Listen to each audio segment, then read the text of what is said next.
Hi ಸ್ಪರ್ಧಾರ್ಥಿಗಳೇ, ಇಂದಿನ notification ಬಗ್ಗೆ ತಿಳಿದುಕೊಳ್ಳೋಣ ಬನ್ನಿ.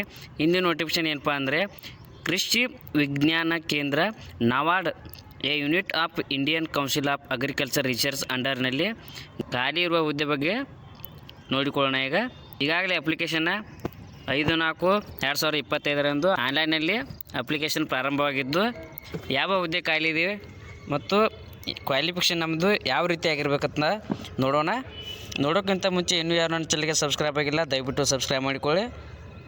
ನೋಡಿರಿ, 1ನೇ ಹುದ್ದೆ ಖಾಲಿ ಇರೋ ಹುದ್ದೆ ಸೀನಿಯರ್ ಸೈಂಟಿಸ್ಟ್ ಮತ್ತು ಹೆಡ್. ಇದು ಸ್ಯಾಲ್ರಿ ಬಂದುಬಿಟ್ಟು 1,31,400ರಿಂದ 2,17,100ವರೆಗೂ ಈ ಹುದ್ದೆಗೆ ಸ್ಯಾಲ್ರಿ ಇರ್ತದೆ. ಮತ್ತಿನ್ನು ಏಜ್ ಲಿಮಿಟ್ ಬಂದುಬಿಟ್ಟು 47 ವರ್ಷದ ಒಳಗಿನ ಅಭ್ಯರ್ಥಿ ಈ ಹುದ್ದೆಗೆ ಅಪ್ಲಿಕೇಶನನ್ನು ಹಾಕ್ಬೋದು. ಮತ್ತಿನ್ನು ಕ್ವಾಲಿಫಿಕೇಷನ್ ಏನಾಗಿರ್ಬೇಕಪ್ಪ ಅಂದರೆ ಡಾಕ್ಟರಲ್ ಡಿಗ್ರಿ ಇನ್ ರಿಲೆವೆಂಟ್ ಸಬ್ಜೆಕ್ಟ್ನಲ್ಲಿ ಅಭ್ಯರ್ಥಿ ಕ್ವಾಲಿಫಿಕೇಷನನ್ನು ಮುಗಿಸಿರ್ಬೇಕು. ಇನ್ನು ಎರಡನೇದಾಗಿ ನೋಡಿರಿ, ಸಬ್ಜೆಕ್ಟ್ ಮ್ಯಾಟರ್ ಸ್ಪೆಷಲಿಸ್ಟ್ ಅಂದರೆ ಆ್ಯನಿಮಲ್ ಸೈನ್ಸ್. ಇದು ಸ್ಯಾಲ್ರಿ ಬಂದುಬಿಟ್ಟು 56,100ರಿಂದ 1,77,500ವರೆಗೂ ಈ ಹುದ್ದೆಗೆ ಸ್ಯಾಲ್ರಿ ಸಿಗತ್ತೆ.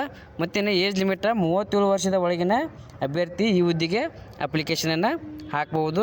ಮತ್ತಿನ್ನು ಅಭ್ಯರ್ಥಿಗೆ ಕ್ವಾಲಿಫಿಕೇಷನ್ ಏನಾಗಿರಬೇಕು ಅಂದರೆ master degree in veterinary science ಅಥವಾ ಆ್ಯನಿಮಲ್ ಸೈನ್ಸ್ ಅಥವಾ ಆ್ಯನಿಮಲ್ ಹಸ್ಬೆಂಡ್ರಿ, ಡೈರಿಂಗ್ ಅಥವಾ ಈಕ್ವಲೆಂಟ್ ಕ್ವಾಲಿಫಿಕೇಷನನ್ನು ರಿಕಗ್ನೈಸ್ಡ್ ಯೂನಿವರ್ಸಿಟಿಯಲ್ಲಿ ಅಭ್ಯರ್ಥಿ ಮುಗಿಸಿರಬೇಕು.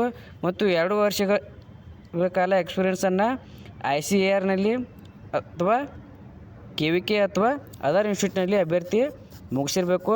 ಅಭ್ಯರ್ಥಿಗೆ ಕಂಪ್ಯೂಟರ್ ನಾಲೆಜ್ ಇರಬೇಕು. ಮತ್ತಿನ್ನು PhD ಅಥವಾ ನೀಟ್ ಕ್ವಾಲಿಫೈಡ್ ಇನ್ ರಿಲೆವೆಂಟ್ ಸಬ್ಜೆಕ್ಟ್ನಲ್ಲಿ ಸ್ಪೆಸಿಫೈಡ್ ಅನ್ನು ಅಭ್ಯರ್ಥಿ ಆಗಿರಬೇಕು. 3ನೇದಾಗಿ ಪ್ರೋಗ್ರಾಮ್ ಅಸಿಸ್ಟೆಂಟ್ ಕಂಪ್ಯೂಟ್ರ್. ಇದು ಸ್ಯಾಲ್ರಿ ಬಂದುಬಿಟ್ಟು 35,400ರಿಂದ 1,12,400ವರೆಗೂ ಅಭ್ಯರ್ಥಿಗೆ ಅಂದರೆ ಈ ಪೋಸ್ಟ್ಗೆ ಸಿಗ್ತದೆ. ಮತ್ತಿನ್ನು ಏಜ್ ಲಿಮಿಟ್ ಬಂದುಬಿಟ್ಟು 37 ವರ್ಷದ ಒಳಗಿನ ಅಭ್ಯರ್ಥಿ ಅಪ್ಲಿಕೇಶನನ್ನು ಹಾಕ್ಬೋದು. ಮತ್ತಿನ್ನು ಕ್ವಾಲಿಫಿಕೇಷನ್ ಯಾವ ರೀತಿ ಇರಬೇಕಂದ್ರೆ bachelor degree in computer application ಅಥವಾ ಕಂಪ್ಯೂಟರ್ ಸೈನ್ಸ್ ಆಗಿರ್ತವೆ ಅಥವಾ ಮತ್ತಿನ್ನು BTech ಆದರೂ ಅಥವಾ equivalent qualification from any recognised ಯೂನಿವರ್ಸಿಟಿಯಲ್ಲಿ ಅದು 3 ವರ್ಷಗಳ ವರ್ಕ್ ಎಕ್ಸ್ಪೀರಿಯೆನ್ಸನ್ನು MS ಆಫೀಸ್ ಅಥವಾ ಡಾಟಾ ಮ್ಯಾನೇಜ್ಮೆಂಟ್ ಮತ್ತು ನೆಟ್ವರ್ಕಿಂಗ್ ಇನ್ ಕಂಪ್ಯೂಟರ್ನಲ್ಲಿ ಅಭ್ಯರ್ಥಿ 3 ವರ್ಷಗಳ ಕಾಲ ವರ್ಕ್ ಅನುಭವವನ್ನು ಹೊಂದಿರಬೇಕು. ಇನ್ನು 4ನೇದಾಗಿ ನೋಡಿರಿ, ಅಸಿಸ್ಟೆಂಟ್. ಇದು ಸ್ಯಾಲ್ರಿ ಬಂದುಬಿಟ್ಟು 35,400ರಿಂದ 1,12,400ವರೆಗೂ ಅಭ್ಯರ್ಥಿಗೆ ಸ್ಯಾಲ್ರಿ ಸಿಗುತ್ತೆ. ಏಜ್ ಲಿಮಿಟ್ 37 ವರ್ಷದ ಒಳಗಿನ ಅಭ್ಯರ್ಥಿ ಈ ಹುದ್ದೆಗೆ ಅಪ್ಲಿಕೇಶನನ್ನು ಹಾಕ್ಬೋದು.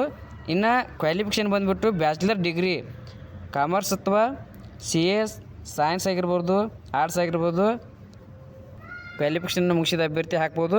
ಮತ್ತು 3 ವರ್ಷಗಳ ಕಾಲ ವರ್ಕ್ ಎಕ್ಸ್ಪೀರಿಯೆನ್ಸನ್ನು ಅಭ್ಯರ್ಥಿ ಆಫೀಸ್ ಮ್ಯಾನೇಜ್ಮೆಂಟ್ ಅಥವಾ ಅಕೌಂಟೆನ್ಸಿ ಅಥವಾ ಅಕೌಂಟೆಂಟ್ಸ ಮತ್ತು ಟ್ಯಾಲಿ ಆ್ಯಂಡ್ ಕಂಪ್ಯೂಟರ್ನಲ್ಲಿ ಅಭ್ಯರ್ಥಿ ಮುಗಿಸಿರಬೇಕು. ಅಭ್ಯರ್ಥಿ ವರ್ಕ್ ಎಕ್ಸ್ಪೀರಿಯೆನ್ಸನ್ನು ಹೊಂದಿರಬೇಕು. ಇನ್ನು 5ನೇದಾಗಿ ನೋಡಿರಿ, ಸಪೋರ್ಟಿಂಗ್ ಸ್ಟಾಫ್ ಗ್ರೇಡ್ 1. ಇದು ಸ್ಯಾಲ್ರಿ ಬಂದುಬಿಟ್ಟು 18,000ದಿಂದ 56,900ವರೆಗೂ ಸ್ಯಾಲ್ರಿ ಸಿಗ್ತದೆ ರೀ. ಇನ್ನು ಏಜ್ ಲಿಮಿಟ್ರ 37 ವರ್ಷದ ಒಳಗಿನ ಅಭ್ಯರ್ಥಿ ಆಗಿರಬೇಕು. ಮತ್ತಿನ್ನು ಕ್ವಾಲಿಫಿಕೇಷನ್ನ ಯಾವ ರೀತಿ ಆಗಿರ್ಬೇಕಂದ್ರೆ 10ನೇ ಅಥವಾ ಈಕ್ವಲೆಂಟ್ ಯಾವುದೇ ಪಾಸ್ ಆಗಿರಬೇಕು. ಇನ್ನು ಅಥವಾ ITI ಪಾಸ್ ಆಗಿರಬೇಕು. ಅಭ್ಯರ್ಥಿಗೆ ಅಪ್ಲಿಕೇಶನನ್ನು ಹಾಕೋಕ್ಕೆ ಅವಕಾಶವಿರ್ತದೆ ರೀ. ಮತ್ತಿನ್ನು ಅಭ್ಯರ್ಥಿಗೆ ಲೋಕಲ್ ಲ್ಯಾಂಗ್ವೇಜ್ ಬಗ್ಗೆ ಜ್ಞಾನವಿರಬೇಕು ಮತ್ತು ಸೈಕ್ಲಿಂಗ್ ಅಥವಾ 2 ವೀಲರ್ ಡ್ರೈವಿಂಗ ಬರ್ತಿರಬೇಕು. ಅಪ್ಲಿಕೇಶನ್ ಫೀ ಬಗ್ಗೆ ನೋಡೋಣ. ಅಪ್ಲಿಕೇಶನ್ ಫೀ 2,000 ರೂಪಾಯಿ. ಇದು UR ಕ್ಯಾಂಡಿಡೇಟು OBC EWS ಕ್ಯಾಟಗರಿಯವರಿಗೆ 2,000 ರೂಪಾಯಿ ಇದ್ದರೆ ಮತ್ತು 1,000 ರೂಪಾಯಿ SC ST ಫಿಮೇಲ್ PWD ಅಭ್ಯರ್ಥಿಗಳಿಗೆ ಅಪ್ಲಿಕೇಶನ್ ಫೀ ಇರ್ತದೆ ರೀ. ಮತ್ತಿದು ನಾನ್ ರಿಫಂಡಬಲ್ ಆಗಿರ್ತದೆ.